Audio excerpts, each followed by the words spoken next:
Hey everybody, Shane here, Shoebox Legends. Thanks for tuning in for another episode. This is going to be a little bit of a housekeeping type episode. Have some new cards that have come in, some cards that I want to show off here on the channel, a couple other things I want to touch on as well. So we'll just kind of get through sort of a mishmash of cardboard today. Hope everybody out there is doing well and enjoying the hobby. And we're going to start with a couple of really random cards. So I did an appearance a while back on my buddy Dylan's channel over at Double D Vintage Baseball Cards. He had Adam from Vintage Sanctuary on, myself, and then Dean over at Goodman and West 238th, one of my favorite channels here on YouTube. And it was kind of my first time to hang out with Dean, get to know him a little bit better outside the comments section. And I know that Dean is a fellow rap or hip hop fan, just like I am. And one of the artists that we enjoy most, I would say, certainly can say this for myself, and I know Dean is a fan as well, is the guy known as MF Doom. And I found out a while back now that the Hip Hop Museum creates these kind of faux trading cards of hip hop artists. And I'd been toying with picking a couple up for a while. After hanging out, I kind of wanted to send something to Dean. So I picked up two different MF Doom cards. And I ended up grabbing copies of the same two cards for myself. So check these out. This one here is based on the 1990 Fleer baseball design. And of course, his trademark mask there in full effect. And then to go with that, I also got one that was based on the Skybox basketball set from the early 90s, because I always loved the multicolor kind of wild backgrounds on these. Love the Knicks jacket here, and again, that trademark mask. One of the best, most talented MCs ever to hold a microphone, in my opinion. So a really random start to today's episode, but wanted to get those in on the channel before I file them away with my other kind of music-related cardboard. Gonna move over to baseball now, kind of more familiar subject matter. Recently did our 8th episode of Ball Card Banter over on my good friend Brent Richards' channel. I will leave a link below in the event that you haven't been able to catch that. But the theme for this one was October baseball. Guys who had big seasons in October, postseason memories, kind of anything to do with October baseball. And in addition to the two cards that you see up in the background, I talked about a couple of Topps Black cards as well. This one, which I've shown before, and it features the most recent World Series championship captured by my hometown Boston Red Sox back in 2018. This is the moment of the final out of that World Series on this Sweet Victory subset card from 2019 Topps. And this is, of course, the Topps Black Parallel, numbered in 2019 to 67 copies. So really happy to have that. And then doing that episode with Brent, he came up with the idea for the theme for this month's Ball Card Banter, caused me to go out and land a card that, as I mentioned on that episode, I could not believe that I didn't already have a copy of. And it is this gem right here from the 2005 Topps set. Wanted to show this on my own channel, kind of get a nice close-up look here.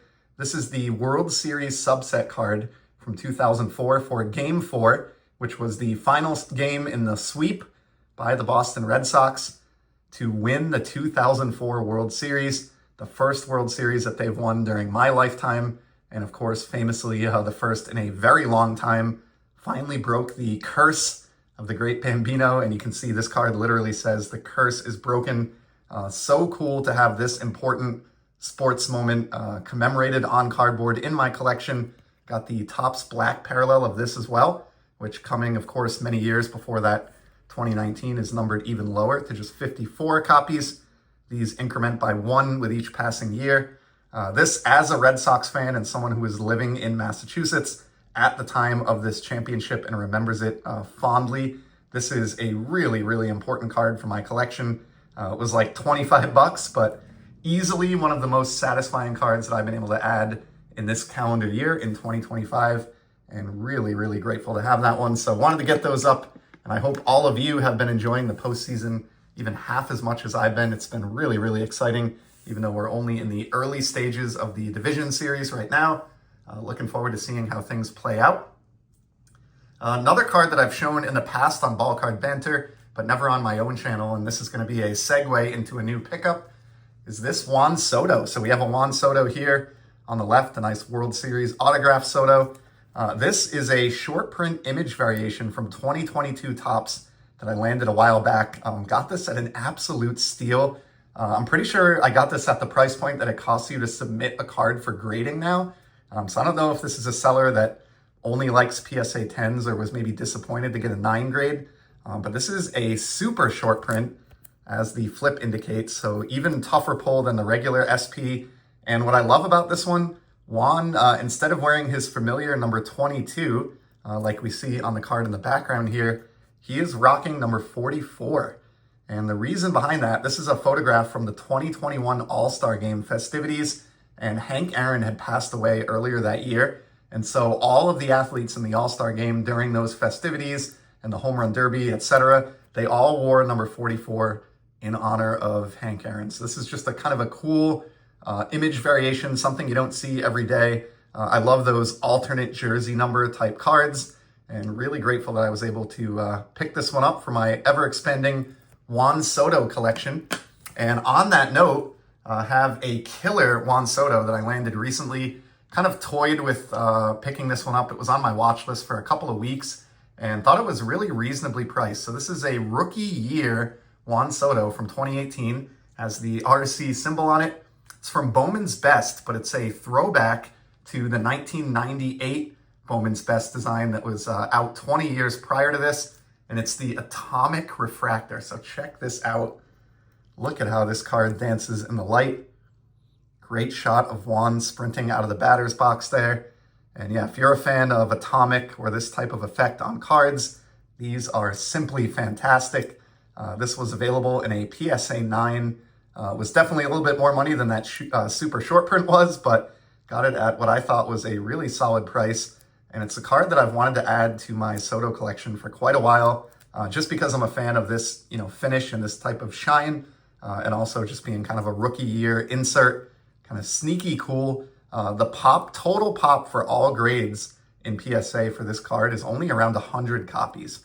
So even though they're not serial numbered, these are very tough to track down. And really the last reason that I wanted it, which is a good segue into the next card, is that I happen to have the Shohei Ohtani from the same insert set, also a rookie year insert from 2018. So you can see those RC logos in the lower right. But yeah, maybe my best 2018 Ohtani. I'm a little bit light, unfortunately, on his rookie year product, even though I've built out a pretty substantial Ohtani collection, certainly kind of focusing on that within the last year or two. But being able to pair these up together is simply fantastic. And the Ohtani, just like the Soto, just about 100 total copies in all grades in the pop report. So these are kind of my sweet spot in the hobby, not numbered, but like sneaky good cards, in my opinion, and really happy to have added the Juan Soto to my collection to pair with the Shohei at last. And that is easily one of my favorite Soto cards in my small collection of the man. And while we're on the Ohtani topic, as we get closer to wrapping it up here, made a recent pickup, and I want to give a shout out to two people. First and foremost, JT over at Triple Crown 24, fantastic card dealer who also has a great YouTube presence, has been doing some awesome videos of like his show experiences as a dealer. And JT is someone I've known for years, thanks to our mutual friend Eric over at Those Back Pages, and used to do some PSA submitting through JT when he did that back in the day. And he is a stand-up class act. If you're not familiar with his YouTube channel or his eBay store, I highly recommend him. I'll leave a link to his channel below. But as I mentioned, I know JT through Eric, and Eric had reached out to me just this past weekend, only a few days ago now, and let me know that JT had picked up a card and added it to his inventory that he thought I would be interested in.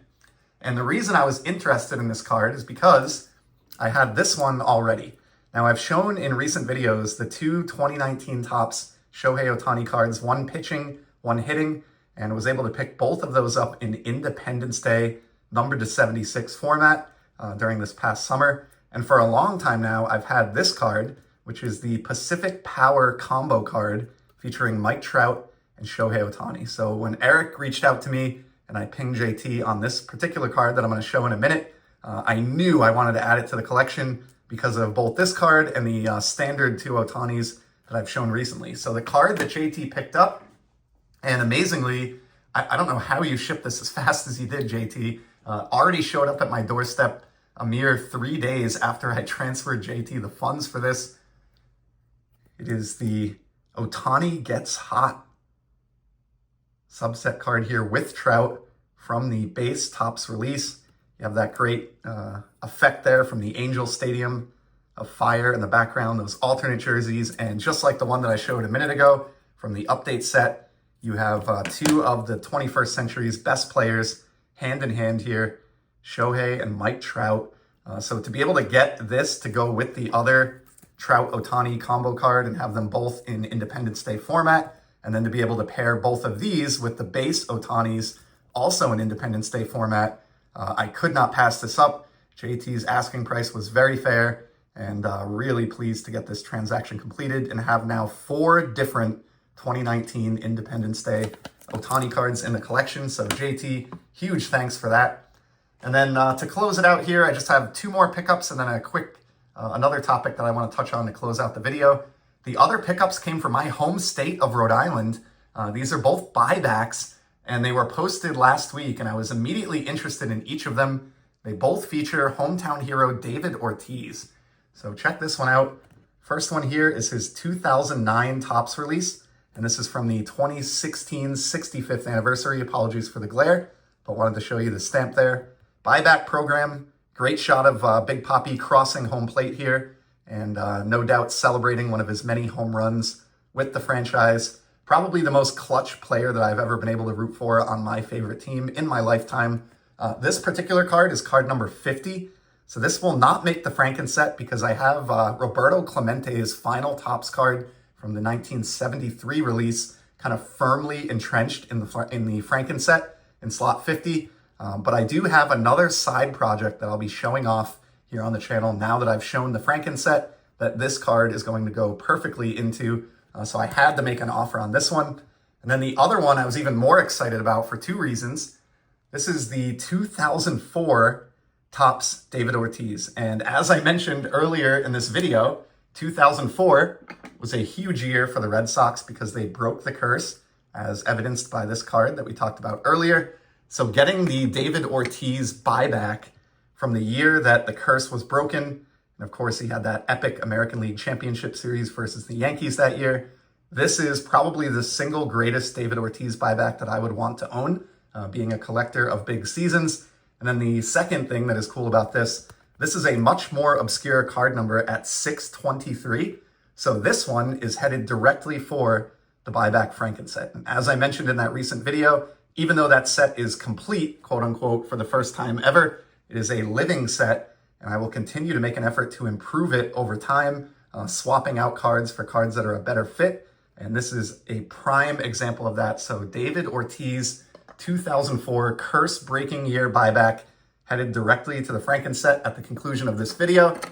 And then I want to finish off by giving a shout out and a thank you to the well-known Eric over at 4 Leaf Cards, because this year, for the second year in a row, I was voted, and it was very humbling to be voted as a YouTube All-Star. And I reached out to Eric and to thank him, and also because I was a little bit embarrassed because I realized I was voted as an All-Star last year as well. And I failed to touch base with Eric to request my emblem that he created. So Eric, being the great guy that he is, sent me not only the 2025, but he also sent me last year's that I never got. So here are my 2024 YouTube All-Star emblem and my 2025 YouTube All-Star emblem to go along with it.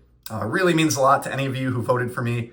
Love the idea behind this. It is a fantastic thing that Eric does. Takes up a ton of his time every year. But it's really refreshing to kind of spread the word and get some notoriety for some of the lesser known, smaller, non-Hall of Fame channels out there.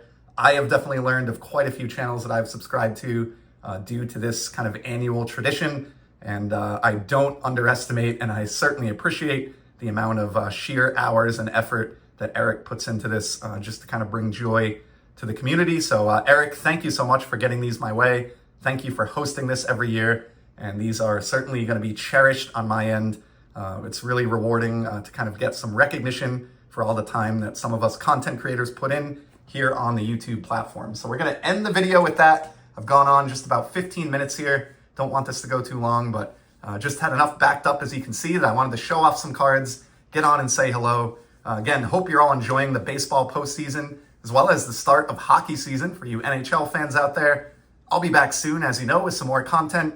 And until then, enjoy the hobby, everybody. Take care.